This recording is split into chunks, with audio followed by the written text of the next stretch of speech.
Hello, my friends. Good morning. Hope you are having a very nice journey with me and you are enjoying your time. So, my friends, as you know earlier, we were discussing on the CRUD SQL concepts. So today, what I want to explain here, which will proceed with with the delete, truncate, and drop in SQL. So we have already discussed about the creating of database, inserting of tables, updating records in the database. Now we will slowly move towards the delete function, and it's a very important concept. So if you see here, some important concepts are delete, truncate, and drop in SQL. So what it does, my friends, this is very important to understand. So to explain you in a very easy way, you see the purpose. The purpose is delete selected all rows from the table.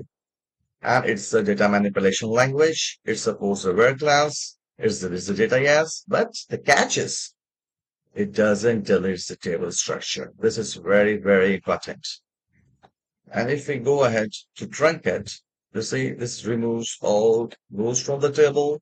This is the data definition language. This is not the DML. This is data definition language. But it also doesn't support the where clause and it also deletes all the rows, but it also doesn't delete the stable structure.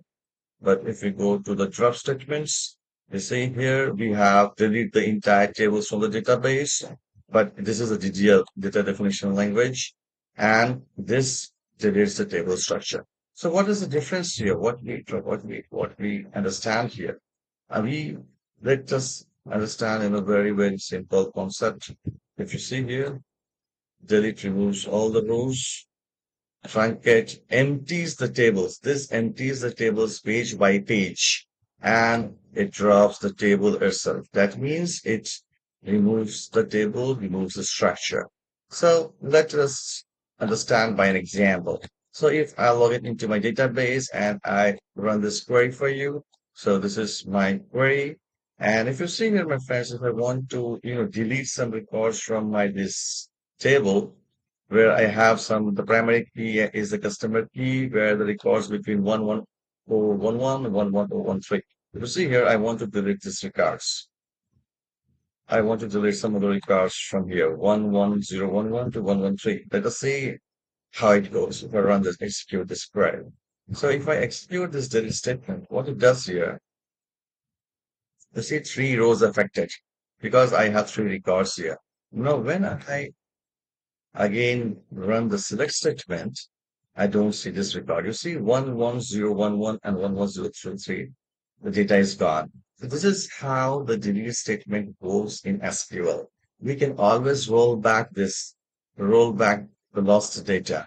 So, but being a data analyst or data science, we are not encouraged to use delete, truncate, or drop statements in the live environment.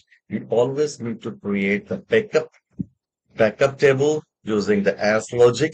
So we always need to create a virtual table to execute any of these functions.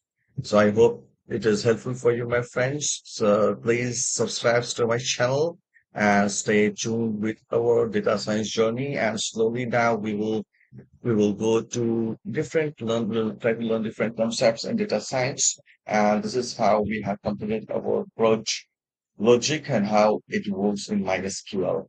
And I hope you are having a great time. So please share your feedback with me. You can write your comments in my page, in my YouTube page, and I will revert back to you if you need any advice or any more concept, any more clearance. So I will help you with that.